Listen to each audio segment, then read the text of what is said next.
नमस्कार विद्यार्थी मित्रांनो. आपण आपल्या या प्रकरणातलं शेवटचं युनिट आज पाहणार आहोत. पण त्या अगोदर गेल्या वेळेला आपण जो व्हिडिओ पाहिला त्याच्यामध्ये ऑलवेज रिमेंबर असं एक शेवटचं छोटंसं 4 ओळीची माहिती गेली होती. त्यामध्ये adaptation is not a sudden process. It is gradual and continuous. Differences in the structure of appearance of present day animals and animals of thousands of years ago are the adaptations that occurred according to prevailing conditions. It is our duty to conserve this diversity. या always रिमेंबरने आपण शेवट केला होता गेल्या व्हिडिओचा. म्हणजे एडॅप्टेशन ही लगेच होणारी प्रक्रिया नसून ती होण्यासाठी हजारो वर्षांचा कालावधी म्हणजे गेलेला आहे. ही एक निरंतर चालणारी प्रक्रिया आहे, ग्रॅज्युअल अँड कंटिन्युअस. आणि त्यासाठी ही जी आपल्या आजूबाजूला एवढी बायोडायव्हर्सिटी आहे ती घडून येण्यासाठी हजारो वर्षांचा कालावधी गेलेला आहे आणि तिची जपणूक करणे हे आपलं कर्तव्य आहे. तुम्ही जर सगळ्या प्रकरणावरती नजर फिरवली असेल, ते वाचलं असेल, तर तुमच्या एक लक्षात येईल की आजूबाजूला असलेली ही जी बायोडायव्हर्सिटी आहे त्याच्यामध्ये ती कशामुळे आलेली आहे, का आलेली आहे. म्हणजे डेझर्टमध्ये प्लांट्स आणि ॲनिमल्स असे का आहेत, ॲक्वॅटिक प्लांट्स आणि ॲनिमल्स असे का आहेत, त्यांच्यामध्ये ती कॅरेक्टरिस्टिक्स का आहेत, याविषयीची तुम्हाला थोडक्यात माहिती मिळालेली आहे. पुढे पुढे जसं तुम्ही जाल तसं तसं तुम्हाला यामध्ये अधिक माहिती मिळत जाईल. आज आपण एका शास्त्रज्ञाविषयी थोडीशी माहिती घेणार आहोत आणि मग पुढे जाणार आहोत. त्या शास्त्रज्ञाचं नाव आहे डार्विन आणि त्याच्या थिअरीचं नाव आहे डार्विन्स थिअरी ऑफ इव्होल्युशन. हा त्याचा फोटो आहे. आणि या शास्त्रज्ञानी काय काम केलंय तर ॲक्च्युली इव्होल्युशन म्हणजे काय, इव्होल्युशन थिअरी म्हणजे काय आहे, किंवा डार्विनने आपल्या इव्होल्युशन थिअरीमध्ये काय सांगितलेलं आहे याचं आपल्याला फार त्याचा अभ्यास आपल्याला नाही आहे. पण त्यांच्याविषयी थोडीशी माहिती आणि त्यांचे जे थिअरी आहे डार्विन्स थिअरी ऑफ इव्होल्युशन म्हणून, त्या थिअरीविषयी थोडक्यात माहिती आपण थोडी घेणार आहोत. Charles Darwin, a biologist, studied numerous types of plants and animals and suggested that only those organisms are likely to survive which can best adapt themselves to changing environment. Charles Darwin हा जीवशास्त्रज्ञ होता आणि त्यांनी खूप जास्त म्हणजे हजारो वनस्पती आणि प्राण्यांच्या प्रकारांचा अभ्यास केलेला आहे. आणि त्याच्या सगळ्या अभ्यासातून त्यांनी एक माहिती शोधून काढलेली आहे की जे सजीव एखाद्या पर्यावरणामध्ये अतिशय चांगलं स्वतःमध्ये ॲडॅप्टेशन घडवून आणतात किंवा त्यांच्यामध्ये ॲडॅप्टेशन येतं, तेच त्या पर्यावरणामध्ये टिकून राहू शकतात. म्हणजे थोडक्यात काय आहे तर plants and animals suggested that only those organisms are likely to survive which can best adapt themselves to changing environment. बदलत्या एन्व्हायरमेंट नुसार ज्या लिव्हिंग ऑर्गॅनिझम मध्ये अतिशय चांगलं बेस्ट अडॅप्टेशन करण्याची कॅपॅसिटी आहे ते जिवंत राहू शकतात. लक्षात ठेवा. म्हणजे प्रत्येक प्राणी आणि वनस्पतीच्या खूप जास्त स्पेसीज असतात, खूप जास्त प्रजाती असतात, पण त्यांच्या प्रजाती कशावर टिकून राहतात तर ज्यांच्यामध्ये ॲडॅप्टेशन करण्याची चांगली कॅपॅसिटी आहे ते राहतात. तुम्हाला अशी याची भरपूर उदाहरणं आपल्याला घेता येतील आजूबाजूची, ज्याच्यामध्ये फॉर एक्झाम्पल बघा, इंडियन टायगर हे एक्झाम्पल अतिशय सूट होत आहे. म्हणजे आपला तो राष्ट्रीय प्राणी आहे तरी सुद्धा त्याची संख्या दिवसेंदिवस कमी होत चाललेली आहे. त्याची अनेक कारणं आहेत. पण त्यामध्ये एक महत्वाचं कारण आहे की चेंजिंग एन्व्हायरमेंट नुसार त्याला अडॅप्टेशन काही साधता आलेलं नाही किंवा त्याला ते शक्य नाही झालं आणि म्हणून त्याची संख्या कमी कमी कमी होत चाललेली आहे. ज्यांच्यामध्ये असे अडॅप्टेशन करण्याची क्षमता असते किंवा साधण्याची क्षमता असते ते प्राणी किंवा सजीव टिकू शकतात. डार्विनच्या थेरीमध्ये 2 प्रिन्सिपल आहे. त्यातलं हे पहिलं प्रिन्सिपल आहे आणि त्या प्रिन्सिपलला त्यांनी काय म्हटलंय, this is called the theory of survival of the fittest. म्हणजे जो सक्षम आहे तोच टिकेल. आता इथं सर्व्हायव्हल ऑफ फिटेस्ट, फिटेस्ट या शब्दाचा अर्थ फिटेस्ट म्हणजे ताकदवार किंवा एकदम मोठा तगडा असा अर्थ नसून ज्याच्याकडे बेस्ट अडॅप्टेशन कॅपॅसिटी आहे, ज्याची अडॅप्टेशन करण्याची क्षमता सगळ्यात चांगली आहे, तोच जिवंत राहणार, म्हणजे सक्षम तोच टिकेल, असं या थेअरीचं पहिलं प्रिन्सिपल आहे. सर्व्हायव्हल ऑफ दी फिटेस्ट म्हणजे जो सक्षम आहे तोच टिकेल. फक्त सक्षम कोणाला म्हणायचं? फक्त ताकदवर नव्हे, तर त्याच्यामध्ये एन्व्हायरमेंटमध्ये अडॅप्टेशन करण्याची कॅपॅसिटी आहे असाच टिकेल. This is the first principle. Second एक प्रिन्सिपल त्यांनी त्यांच्या थेअरीमध्ये सांगितलेलं आहे. If an organisms born with a new beneficial characteristics and is able to survive, this change is preserved in the next generation. And this is Darwin's second principle and is called the theory of natural selection. म्हणजे काय? एखादा सजीव त्याला फायदेशीर ठरणारं एखादं वैशिष्ट्य घेऊन जन्माला आला आणि टिकू शकला तर त्याची पुढची पिढी त्याच्यासारखीच बनते. आणि यालाच डार्विन सेकंड प्रिन्सिपल म्हणजे this is called the theory of natural selection असं ओळखलं जातं. अडॅप्टेशन साधण्यासाठी लिव्हिंग ऑर्गॅनिझम मध्ये काही चेंजेस होत असतात. अशी गरजेची जी चेंजेस त्याच्यामध्ये झालेली आहे ती जर त्याच्या पुढच्या पिढीमध्ये आली आणि त्या चेंजेसच्या मदतीने तो जर लिव्हिंग ऑर्गॅनिझम तिकडे टिकून राहिला, म्हणजे टिकून राहतो असं डार्विनचा अभ्यास सांगतो.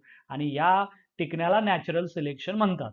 डार्विनने 2च गोष्टी सांगितल्यात, एकदम सोपा आहे. सर्व्हायव्हल ऑफ द फिटेस्ट, सक्षम आहे तोच ठरेल. सक्षम कोण? तर ज्याला चांगलं अडॅप्टेशन साधता आलेलं आहे, साधता येतं, ज्याने चांगलं अडॅप्टेशन साधलं आहे तेच फिट, त्यांनाच फिट म्हणायचं आणि तेच सर्व्हाइव्ह होणार. That is survival of the fittest. आणि दुसरा आहे नॅचरल सिलेक्शन, ज्यांच्याकडे चांगलं अडॅप्टेशन साधण्याची कॅपॅसिटी आहे तेच टिकून राहणार आणि त्यांचीच पुढची पिढी काय होणार? तयार होणार, निर्माण होणार. आणि ज्यांच्याकडे अशी अडॅप्टेशन साधण्याची कॅपॅसिटी नाही त्यांची संख्या हळूहळू काय होणार? कमी होत जाणार आणि एक दिवस ती संपून जाणार. म्हणजे सर्व्हायव्हल ऑफ द फिटेस्ट आणि नॅचरल सिलेक्शन या 2 गोष्टी अत्यंत महत्वाच्या आहेत. नॅचरल सिलेक्शन म्हणजे नैसर्गिक निवड, याला नैसर्गिक निवड सिद्धांत आणि सक्षम तोच टिकेल असा सिद्धांत, असा 2 नावाने ओळखलं जातं.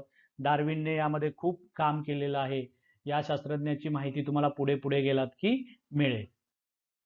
आता आपण पुढे जाणार आहोत. आपलं शेवटचं युनिट आहे क्लासिफिकेशन ऑफ लिव्हिंग ऑर्गॅनिझम, म्हणजे सजीवांचे वर्गीकरण.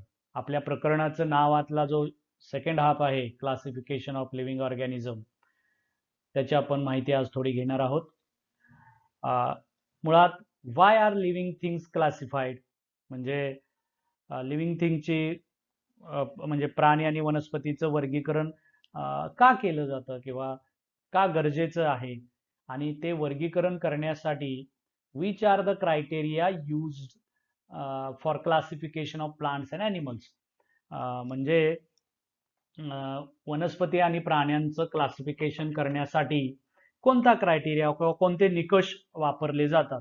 तुमच्या लक्षात येईल, it is difficult to study and remember all the organisms in this diverse living world at the same time, आणि classification helps in the respect. म्हणजे काय? पहिला प्रश्न काय आहे? why are living things classified, आणि दुसरा आहे which are the criteria used for classification of plants and animals. आपल्या सभोवतालच्या सजीवांचं वर्गीकरण का गरजेचं आहे आणि ते वर्गीकरण करण्यासाठी आपल्याला कोणते निकष वापरावे लागतात? तर सरळ साधं आहे. आपल्या सभोवताली च्या या वैविध्यपूर्ण सजीव सृष्टीतील सजीवांचा अभ्यास एकाच वेळी अभ्यास करणं आणि त्यांना लक्षात ठेवणं तसं कठीण काम आहे आणि म्हणून त्यांचं क्लासिफिकेशन आपल्याला करायला पाहिजे. आता क्लासिफिकेशन करताना, वर्गीकरण करताना कोणते निकष वापरले जातात? तसे पाहिले तर भरपूर निकष आहेत, पण आपल्या पुस्तकातील काही निकषावरती आपण विचार करणार आहोत. Actually, different scientists have used different criteria and independently classified plants and animals. म्हणजे अनेक शास्त्रज्ञांनी आजवर वनस्पती आणि प्राण्यांचं स्वतंत्रपणे वेगवेगळ्या गुणधर्मांचा निकष वापरून वर्गीकरण केलेलं आहे आणि त्यामुळे यासाठी एक hierarchy of hierarchy is formed in the classification that starts with kingdom. म्हणजे आजपर्यंत अनेकांनी क्लासिफिकेशन केलंय आणि त्या क्लासिफिकेशन मध्ये एक उतरंडच तयार झालेली आहे. म्हणजे एक विशिष्ट प्रकारचा क्रम तयार झालेला आहे, गट तयार झालेले आहेत. त्या गटांची माहिती काही आपल्याला फार आपल्या पुस्तकामध्ये नाही, पण आपण एवढंच लक्षात ठेवूया, क्लासिफिकेशन करताना एक हायरार्की तयार झालेली आहे. हायरार्की म्हणजे उतरण ज्याला आपण म्हणतो, म्हणजे एक विशिष्ट प्रकारचा क्रम तिथं झालेला असतो. A hierarchy is formed in the classification that starts with kingdom Animalia or kingdom Plantae. म्हणजे लिव्हिंग ऑर्गॅनिझमचं क्लासिफिकेशन ची जी उतरंड आहे किंवा तो जो पदानुक्रम आहे त्यामध्ये त्याची सुरुवात ॲनिमिलिया आणि प्लांटी नावाच्या किंगडम पासून होते. किंगडम म्हणजे सृष्टी. आणि further groups and sub groups are form depending upon basic similarities and differences. This is called the hierarchy of classification. म्हणजे काय आहे तर आता एकदम मोठं आपण बघूया. बघा, लिव्हिंग ऑर्गॅनिझमचे प्रमुख दोन गट आहेत. एक आहे प्लांट आणि दुसरं आहे ॲनिमल्स. आता प्लांट्स कोणाला म्हणायचं आणि ॲनिमल्स कोणाला म्हणायचं, किंवा कोणत्या लिव्हिंग ऑर्गॅनिझमला प्लांटच्या ग्रुपमध्ये इन्क्लूड करायचं आणि कोणाला ॲनिमल्स मध्ये इन्क्लूड करायचं, याला काहीतरी क्रायटेरिया आहे की नाही? वाढीचा आहे, लाईफचा आहे, फोटोसिंथेसिसचा आहे. मग आपण काय करतो, मोठ्या मोठ्या प्रकारामध्ये प्लांट्सचा एक गट आहे, ॲनिमल्सचा एक गट आहे. पण सगळे ॲनिमल्स सारखे आहेत का? नाही, त्यांच्यामध्ये पण वेगवेगळे ॲनिमल्स आहेत. मग त्या ॲनिमल्सच्या विशिष्ट गुणधर्माचा, वैशिष्ट्य असलेला एक गट केला जातो. त्यामध्ये मग पुन्हा आणखी सूक्ष्म गट केले जातात. असा एक त्याची एक हायरार्की होते. त्याला आपण हायरार्की ऑफ क्लासिफिकेशन म्हणणार. म्हणजे त्याला हायरार्की ऑफ क्लासिफिकेशन म्हणतो. या हायरार्कीची सुरुवात किंगडम पासून होते आणि शेवट जो असतो तो स्पेसिस पर्यंत स्पेसिसला जाऊन होतो. आपण नेमकी हायरार्की कशी लिहिली जाते हे बघणार आहोत. आता हायरार्कीमध्ये कोणकोणत्या पायऱ्यांचा समावेश आहे किंवा कोणत्या क्रमाने हायरार्की आपण क्लासिफिकेशनची लिहितो तो जरा आपण बघूया. हायरार्की बघा, पहिला आहे किंगडम. किंगडम म्हणजे सृष्टी. याच्यामध्ये प्लांट आणि ॲनिमल असे दोनच किंगडम आहेत. म्हणजे प्लांट आणि ॲनिमल किंगडम. पण सगळे प्लांट आणि ॲनिमल एकसारखे असत नाही आणि त्यामुळे मग प्लांट आणि ॲनिमल किंगडमच्या पुढची जी पायरी आहे किंवा पुढचा जो क्रम आहे तो आहे फायलम. खरं तर आपल्या पुस्तकामध्ये काही डिटेल्स नाहीत, आपण जेवढं आहे त्याच्यावरच बोलूया म्हणजे आपलं काम पटकन आवरेल. तिसरा आहे क्लास.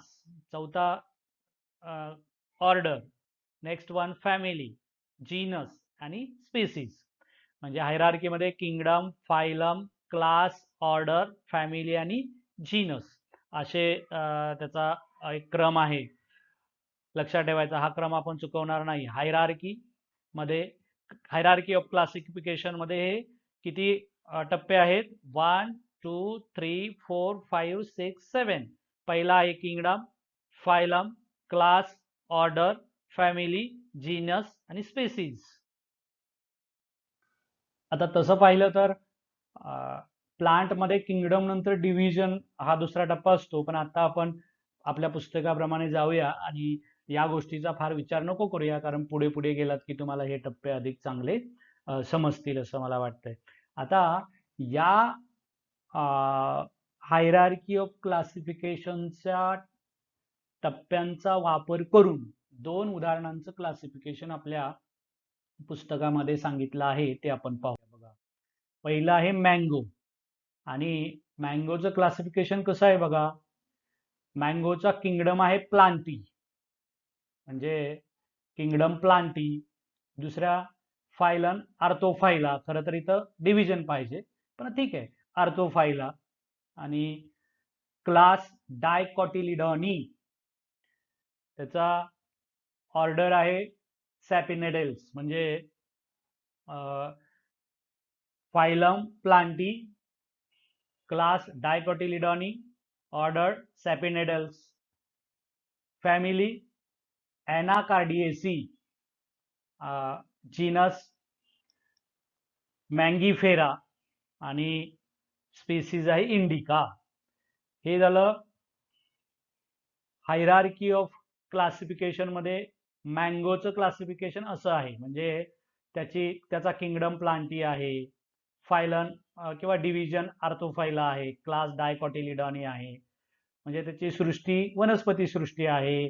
क्लास डायकॉटिलिडॉनी म्हणजे ज्या वनस्पतींच्या सीडमध्ये 2 कॉटिलिडॉन्स आहेत त्यांना डायकॉटिलिडॉनी प्लांट्स म्हणायचे. म्हणजे या सगळ्या गोष्टींचा विचार करून हे क्लासिफिकेशन लिहिलेलं आहे. आणखी एक बाब लक्षात ठेवा, किंगडम प्लांटीमध्ये भरपूर प्लांट्स असतात, आणि मग त्यातले काही या फायलम या डिव्हिजन मध्ये आहेत, आर्थोफायलामध्ये. त्या आर्थोफायलामध्ये त्यातील काही डायकॉटिलिडॉन आहेत, त्या डायकॉटिलिडॉन मधले या ऑर्डर मध्ये काही आहेत, या ऑर्डर मधलेच काही या फॅमिलीमध्ये आहेत, आणि फॅमिली मधले काही या जीनस मध्ये असतात, आणि या जीनस मधला शेवटचा मात्र त्या इंडिव्हिज्युअलचं, त्या प्लांट किंवा ॲनिमल्सचं स्वतःचं एक स्पेसिस असते. असं आहे, हे आहे मँगोचं. तसंच आपलं सुद्धा एक क्लासिफिकेशन लिहून दाखवलंय पहा पुस्तकामध्ये ह्युमन बिईंगचं. आपला किंगडम आहे ॲनिमेलिया, फायलम आहे कॉर्डेटा, क्लास आहे मॅमेलिया, ऑर्डर आहे प्रायमेट्स, फॅमिली होमिनिडी, जीनस होमो, आणि स्पेसिस सेपियन्स. आता आपण ॲनिमेलिया किंगडम मध्ये येतो, आपल्याबरोबर सगळे ॲनिमल्स या किंगडम मध्ये येतात, पण ज्यांना कॉर्डेटा आहे, म्हणजे पाठीचा कणा आहे, अशाच प्राण्यांचा समावेश फायलम कॉर्डेटामध्ये होतो. बाकीचे दुसरे आणखी फायलम आहेत. आता ह्या कॉर्डेटा मधले सुद्धा मॅमेलियामध्ये आपण येतो, म्हणजे पिल्लांना जन्म देणारे जे आहेत की नाही, त्यामध्ये असे कॉर्डेटाचे आणखी काही क्लास आहेत, त्यामध्ये मॅमेलियामध्ये आपण येतो. आता मॅमेलियामध्ये सुद्धा प्रायमेट्स मध्ये आपण येतो. प्रायमेटच्या काही फॅमिली आहेत, त्यातली होमिनिडी फॅमिलीमध्ये आपण येतो. होमिनिडी फॅमिलीमध्ये पण काही जीनस आहेत, त्यातला होमोजिनस मध्ये आपण येतो. आणि मग सगळ्यात शेवटचं आपली स्पेसिस आहे सेपियन्स. तुम्ही जर बारकाईनं मी हे क्लासिफिकेशन लिहिलंय, त्याच्या शेवटच्या 2 ह्याच्यामध्ये मी ते तिरकं लिहिलंय जाणीवपूर्वक बघा, जीनस होमो आणि स्पेसिस सेपियन्स. तसंच तुम्ही मँगोचं मागे बघितलं असेल तर ते सुद्धा तसंच आहे. त्याचं एक कारण आहे विशेष, ते आपण पुढच्या स्लाइडमध्ये बघणार. पुढे जाऊयात. बायनोमियल नॉमेनकल्चर बाय कार्ल लिनियस, म्हणजे कार्ल लिनियसची बायनोमियल नोमेनकल्चर. बायनोमियल म्हणजे द्विनाम, नोमेनकल्चर म्हणजे द्विनाम पद्धती आहे. कार्ल लिनियस या सायंटिस्टने ती मांडलेली आहे. विद्यार्थी मित्रांनो, आता आपण आपल्या मित्राचं नाव लक्षात ठेवताना त्याचं पहिलं नाव लक्षात ठेवतो. समजा एखाद्याचं नाव अजय आहे, पण तुमचे 2 अजय नावाचे मित्र असतील तर तुम्ही त्याचं आडनाव लक्षात ठेवाल, आणि म्हणजे अजय गावडे, अजय तांबे असं. तसं प्लांट्समध्ये सुद्धा नावं त्यांना देण्याची एक विशिष्ट पद्धत आहे. प्लांट्स आणि ॲनिमल्सची संख्या कितीतरी मोठी आहे, आणि त्यामुळे आपल्याला त्यांचं एक नावं देण्याची विशेष पद्धत आपल्याला निर्माण करायला पाहिजे. असं जेव्हा गरज निर्माण झाली तेव्हा सगळ्यात पहिल्यांदा अनेक शास्त्रज्ञांनी प्रयत्न केले, पण त्यापैकी कार्ल लिनियसची बायनोमियल नोमेनकल्चर म्हणजे द्विनाम पद्धती जी आहे ती सर्वमान्य झालेली आहे, आणि त्या पद्धतीने सगळ्या सजीवांची नावं दिली जातात. आता या बायनोमियल नोमेनकल्चर मध्ये असतं काय नेमकं, तर त्याच्यामध्ये दोन गोष्टींचा समावेश असतो प्रत्येक लिव्हिंग ऑर्गॅनिझमच्या नावामध्ये. काय काय आहे ते बघूया. Binomial nomenclature is used to identify each organism, म्हणजे प्रत्येक सजीवाची ती एक ओळखच आहे ऍक्च्युली, त्यासाठीच त्याचा वापर केला जातो. Accordingly a scientific name has been assigned to each organism, म्हणजे या पद्धतीने सगळ्या सजीवांना, सर्व सजीवांना, प्लांट्स, ॲनिमल्स, मायक्रो ऑर्गॅनिझम जे काही आहेत त्या सगळ्यांना नावं दिलेली आहेत. ना ह्या बायनोमियल नोमेनकल्चर ह्याच्या नावामध्येच आहे. Bio means bi means two, म्हणजे दोन शब्दांचा समावेश आहे. It consist of two parts. त्या बायनोमियल नोमेनकल्चरचे दोन भाग आहेत. पहिला भाग असतो the first part is genus, पहिला पार्ट आहे जीनस, आणि सेकंड पार्ट असतो स्पीसीज. मगाशी तुम्ही बघितलं असेल तर मँगोचं जे होतं ना, त्याच्यामध्ये मँगोचा जीनस आहे मँगीफेरा, म्हणजे आणि स्पेसीज आहे इंडिका. त्यामुळे मँगोचं सायंटिफिक नेम काय होणार आपल्या बायनोमियल नॉमेनकल्चर मध्ये? मँगीफेरा इंडिका. आणि आपलं मानवाचा जीनस आहे होमो, आणि स्पीसीज आहे सेपियन्स. त्यामुळे आपलं बायनोमियल नोमेनकल्चर मध्ये नाव काय होणार? होमोसेपियन्स. म्हणजे कोणत्याही लिव्हिंग ऑर्गॅनिझमच्या बायनोमियल नोमेनकल्चर मध्ये दोन शब्दांचा समावेश आहे. पहिला शब्द त्याचा जीनस असतो आणि दुसरा शब्द स्पीसीज. म्हणजे मानवाचा जीनस आहे होमो आणि स्पीसीज आहे सेपियन्स, म्हणून आपलं नाव काय होणार? होमोसेपियन्स असं. All identified organism has been assigned a binomial name as per the guidelines of the international code of nomenclature. सगळ्या सजीवांना, सगळे जेवढे काही आपल्याला माहीत झालेले आहेत अशा सर्व सजीवांना आंतरराष्ट्रीय नामकरण संहिता आहे, त्यांचे काही नियम आहेत, या नियमांचा वापर करून नावं दिलेली आहेत, म्हणजे इंटरनॅशनल कोड ऑफ नोमेनकल्चर. आता काही नोमेनकल्चर, काही नावं आपल्या पुस्तकामध्ये या पद्धतीने दिलेली आहेत. त्याची उदाहरणं आपण बघूया. बघा, पहिलं एक्झाम्पल आहे डॉग, कुत्रा. त्याचं सायंटिफिक नेम आहे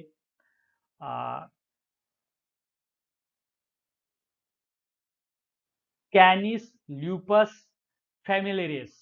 याच्यामध्ये कॅनिसचं स्पेलिंग मिस्टेक झाले बाळांनो, हा डी नाही पाहिजे तिकडे. कॅनिस ल्युपस फॅमिलिरियस म्हणजे डॉगचं कॅनिस हे काय आहे? जीनस आहे, आणि ल्युपस फॅमिलिरियस हे त्याचं स्पेसीज आहे. दुसरं आहे काऊ, बॉस टॉरस. त्यातला बॉस काय आहे? जीनस, आणि टोरस काय आहे? स्पेसीजचं नाव आहे. हिबिस्कस म्हणजे जास्वंद, त्याचं नाव आहे, सायंटिफिक नेम आहे हिबिस्कस रोजा सायनेन्सिस. त्यातलं हिबिस्कस हे त्याचं जीनस आहे आणि रोजा सायनेन्सिस हे त्याचं स्पेसीज आहे. जवार म्हणजे ज्वारी ज्याला आपण म्हणतो, त्याचा आहे सॉर्गम बायकलर, म्हणजे त्या सॉर्गम हे त्याची जीनस आहे आणि बायकलर हे त्याचं स्पेसीज आहे. तुमच्या लक्षात आलं असेल सायंटिफिक नेम नेहमी इटॅलिक पद्धतीमध्ये लिहायचं, म्हणजे तिरकं लिहिलंय की नाही बघा. प्रत्येक शब्द, प्रत्येक शब्दामधलं अक्षर जे आहे ते प्रत्येक अक्षर आपण तिरकं लिहिलेलं आहे, प्रत्येक शब्द तिरका लिहिलाय, तिरका लिहायचा. सायंटिफिक नेम इकडे बघा, डॉग शब्द आपण सरळ लिहिलाय, पण सायंटिफिक नेम वाले शब्द कसे लिहिलेत? इटॅलिक फॉर्मॅटमध्ये, इटॅलिक पद्धतीत लिहिलेले आहेत. ही एक लिहिण्याची पद्धत आहे. पुस्तकात सगळ्यात शेवटी जर तुम्ही बघितलं तर एक बेडूक आहे आणि त्याचं चित्र आहे बाळांनो. That is 29 April is observe as world frog protection day. 29 April हा जागतिक बेडूक संरक्षण दिवस आहे. आणि killing a harming frogs is prohibited by the wild life protection act, म्हणजे वन्यजीव संरक्षण कायद्यानुसार बेडकांना मारणे किंवा इजा पोहोचवणे यावर बंदी आहे. हे एक आपल्यासाठी संदेश आहे, कोणत्याही सजीवाला मारायचं नाही, कोणत्याही लिव्हिंग ऑर्गॅनिझम, मग ते प्लांट, ॲनिमल काही असू देत, त्यापासून आपल्याला कोणताही अपाय असत नाही, किंबहुना त्यांच्याशीच आपलं त्यांच्यामुळेच आपलं अस्तित्व आहे हे जर सगळ्यांनी मान्य केलं तर आपल्याला त्यांचं संरक्षण करणं ही आपली रिस्पॉन्सिबिलिटी आहे. आपलं प्रकरण इथेच संपलेलं आहे. सर्वांनी या प्रकरणावरचा आपला जो स्वाध्याय आहे तो सगळ्यांनी सोडवायचा आहे. त्याच्यामध्ये काही अडचणी असतील तर मला माझ्या वैयक्तिक व्हॉट्सअप नंबरवरती संपर्क करायचा आहे. धन्यवाद.